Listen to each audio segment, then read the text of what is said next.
Hi ma'am. இந்த கிளாஸில் என்ன பார்க்க போகிறோம் அப்படின்னா, பீகாக்கும் லோட்டஸும் எப்படி பர்ஃபெக்டாக வரைகிறதுன்னு பார்க்க போகிறோம். நீங்கள் எந்த ஹெவி பில்டர் போனாலும் கண்டிப்பாக பீகாக் டிசைன் இருக்கும் மேம். ரொம்ப ஈஸி. இப்போ நான் பீகாக்கோட உடம்பு தான் ஃபஸ்ட்டு வரைஞ்சேன். ஃபஸ்ட்டு வந்து நல்லா வளைவு இருக்க மாதிரி ஒரு வளைவை போட்டு உள்ளே வரைஞ்சிக்கோங்க.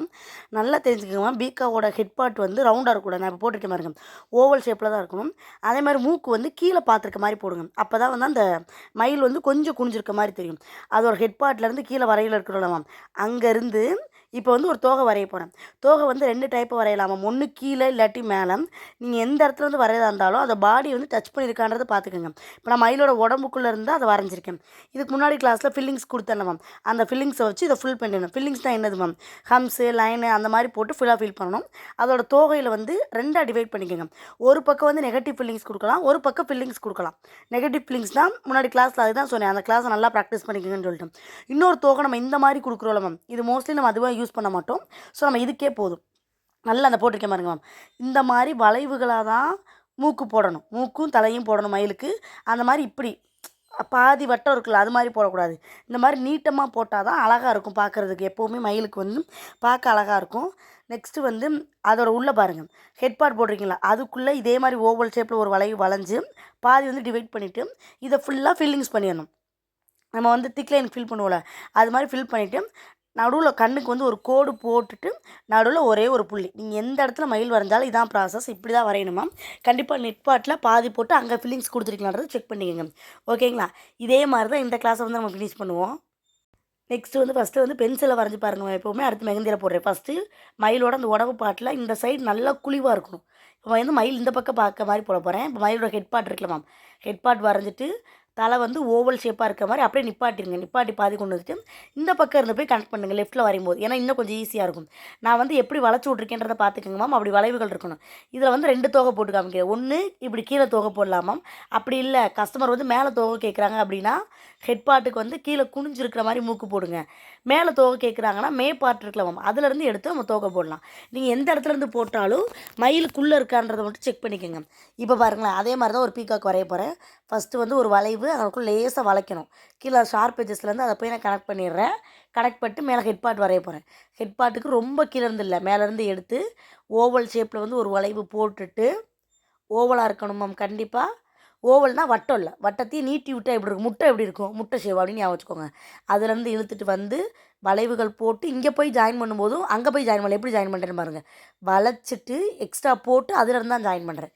இப்போ இங்கே பாருங்கள், இந்த பக்கம் இப்போ நம்ம உடம்பு பாட்டு எப்படி போட்டோம் அதே மாதிரி இந்த பக்கம் ஒரு உடம்பு பாட்டு போட்டுக்கோங்க. இப்போ இதிலேருந்து கோபுரம் மாதிரி கனெக்ட் பண்ண போகிறேன். வந்து குட்டியாக ஒரு கோபுரம், ஒரு கோபுரம் போட்டுட்டேன். ஓகே, இந்த பக்கம் லெஃப்ட்டு கொஞ்சம் சரியாக வரலாமா. நீங்கள் வந்து பேப்பர் திருப்பி கூட போட்டுக்கோங்க. ஃபஸ்ட் டைம் வந்து நல்லா பேப்பர் திருப்பி திருப்பி போடுங்க. ஆனால் கையை நம்ம அப்படி திருப்பி போட முடியாது. நீங்கள் ப்ராக்டிஸ் பண்ண லெஃப்ட்டுமே நமக்கு நல்லா வரும். இந்த பக்கம் இருந்து போட்டு இந்த பக்கம் அதே மாதிரி போட்டுட்டு வந்து பீகாக் எப்படி ஃபில் பண்ணுறேன்றதை பார்த்துக்கோங்க. இது ஓவரால் முடிச்சிட்டோமா. முடித்த பிறகு இப்போ இங்கேருந்து ஒரு கோபுரம் நல்லா வளைச்சி போடுங்க மேம் கோபுரத்தை. இந்த பக்கம் இது வந்து 3 லேயராக கொடுக்க போகிறேன். ஃபஸ்ட்டு கோபுரம் போட்டிருக்கேன், செகண்ட் கோபுரம். இதெல்லாம் எந்த இடத்துல ஆரம்பிப்போம் அப்படின்னா, கை ஸ்டார்ட் பண்ணுவோம்ல, இப்போ முழங்கையிலேருந்து போட ஆரம்பிப்போம்ல, வளையல் முடியும்ல. இப்போ கல்யாணத்துக்கு கண்ணாடி வளையல் போட்டிங்கன்னா வளையல் முடியும்ல, அந்த இடத்துல இது ஸ்டார்டிங் எதனா கொடுப்போம்.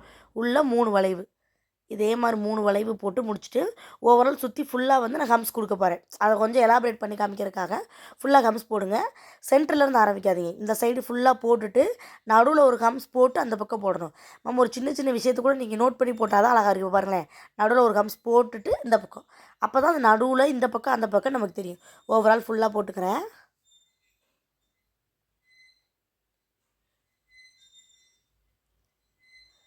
ஓகேங்களா? போட்டு முடித்த பிறகு இப்போ போட்டிருக்கலாம் அதே ஷேப்பில் உள்ள ஒரு கோடு, இந்த பக்கமும் அதே ஷேப்பில் உள்ள ஒரு கோடு. இதுக்குள்ளே ஃபில்லிங்ஸ் நம்ம கொடுக்கணும். எப்போ போல் ஃபில்லிங்ஸ் கொடுத்துருங்க. இங்கே நெகட்டிவ் ஃபில்லிங்ஸ் ஆர் ஃபில்லிங்ஸ் அது உங்கள் விருப்பத்தை பொறுத்தது. எல்லாமே அதை ஃபுல்லாக போட்டு முடித்த பிறகு கீழே இருக்க மாதிரி ஒரு பார்ட்டு, கண்ணுக்குள்ளே ஒரு முட்டை ஃபில் பண்ணிவிடுங்க. ஒரு கோடு போட்டும் கண் வைக்கலாமா, இல்லாட்டி கோடு போடக்கூடாது. கண்ணு நடுவில் வைக்கிறதுக்காக தான் அதை சொல்லி காமிச்சு கோடு போடாமல் போடுங்க. இப்போ வந்து ஹாஃப் மயில் போடணும், அதுக்கு ஒரு கோடு போட்டுடணும். போட்டுட்டு ஒரு கம்மாவை நீட்டி விட்டு அதுலேருந்து உள்ளேருந்து வெளியே எடுத்தீங்க அப்படின்னா மயில் வந்து பாதி சைடில் இருக்க மாதிரி இருக்கும். கீழே வந்து போட்டு விட்டோம்னா முடிஞ்சு போச்சு. இந்த மாதிரி இமேஜாக நான் பின்ட்ரெஸ்ட்லேருந்து எடுத்து அனுப்புகிறேன் மேம். இதையும் பார்த்துக்கோங்க. கண்டிப்பாக இந்த மயிலும் போடணும். நம்ம ஒரு கோடு போட்டு ஒரு வளைவு உள்ளேருந்து தலையை வெளியே விட வேண்டாம். லோட்டஸ் ரொம்ப ரொம்ப ஈஸி மேம். எல்லாருக்குமே தெரியும்னு நினைக்கிறேன். நீங்கள் கவனிக்க வேண்டிய ஒரே ஒரு விஷயம், ஃபஸ்ட்டு பெட்டல் போடுறீங்க அது மட்டும் நடுவுலேருந்து எடுக்கணும். அதே மாதிரி நீங்கள் எந்த பெட்டல் கனெக்ட் பண்ணாலும் கீழே வந்து வந்து ஒரு வளைவு போட்டுருக்கலாம், அதில் கனெக்ட் ஆகணும். இடையிலே நிப்பாட்டக்கூடாது, எந்த காரணத்துக்காகும். அதுக்கடுத்து சைடில் 2 இலை, நடுவில் ஒரே ஒரு காம்பு போட்டுட்டு நடுவில் ஒரு புள்ளி வைக்கணும். இதான் லோட்டஸ் மேம்.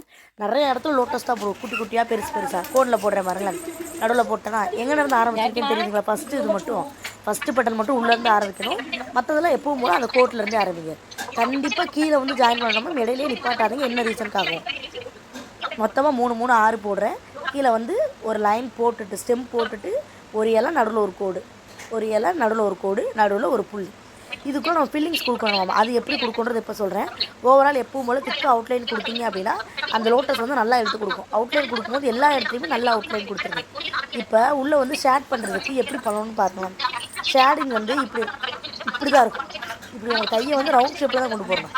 இப்படி நேராக வந்து பெயிண்ட் அடிக்கிற மாதிரி போடக்கூடாது. ஷேடிங் போடுறது கொண்டு போட்டு கட்டுற பாருங்களேன். அதே மாதிரி ஷேடிங் போடுறீங்க அப்படின்னா எல்லா இடத்துலையும் போடணும்னு அவசியம் இல்லை.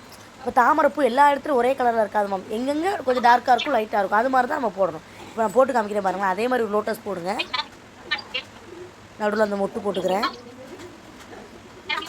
ஃபஸ்ட்டு பென்சிலில் வரைஞ்சி பாருங்கள் மேம். அதுக்கடுத்து வரைங்க. மொட்டு போட்ட பிறகு உள்ளேருந்து ஃபஸ்ட்டு காம்பை எப்போயுமே நான் உள்ளேருந்து தான் மேம் எடுப்பேன். எடுத்துகிட்டு கீழே வந்து ஜாயின் பண்ணுங்கள். எடுத்துகிட்டு கீழே வந்து ஜாயின் பண்ணணும்.